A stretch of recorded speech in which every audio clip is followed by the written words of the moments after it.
দোয়া করতে জানা, এটার জন্য কোনো আপনার মাস্টার্স করতে হয় না। দোয়ার উপরে আপনাকে পিএইচডি করতে হবে না, খুব সিম্পল বিষয়, এখনই শিখে নেন। দোয়ার জন্য আদব হলো যে আপনি আল্লাহর কাছে দোয়া করতে গিয়ে প্রথমে আল্লাহর প্রশংসা করবেন। আল্লাহ, আপনার অনেক নিয়ামত আমি ভোগ করছি, আপনি আমাকে অনেক নিয়ামত দিয়েছেন। স্বীকৃতি দেওয়া যে আল্লাহ আমি সুস্থ, অনেকে সুস্থ না। আল্লাহ আমি পঙ্গু না, অনেকে পঙ্গু। আল্লাহ আমাকে আপনি কত কিছু দিয়েছেন যেটা অনেককে দেন নাই। আমার চোখ দুটো ভালো, আমার অনেক নিয়ামত আমি আপনার ভোগ করছি। আল্লাহ, আমি আপনার নিয়ামতের শুকরিয়া আদায় করছি, স্বীকৃতি দিচ্ছি, কৃতজ্ঞতা আদায় করছি। হে আল্লাহ, আপনার রাসূলের প্রতি আপনি রহমত নাজিল করেন।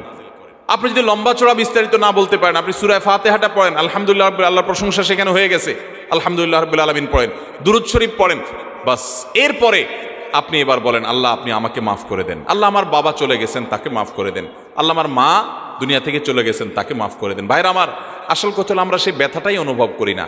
আপনার মৃত আত্মীয় স্বজনের জন্য যদি আপনার সেই ফিলিংস কাজ করতো, তো চোখের পানি ফেল ফেল ফেল করে আসতো।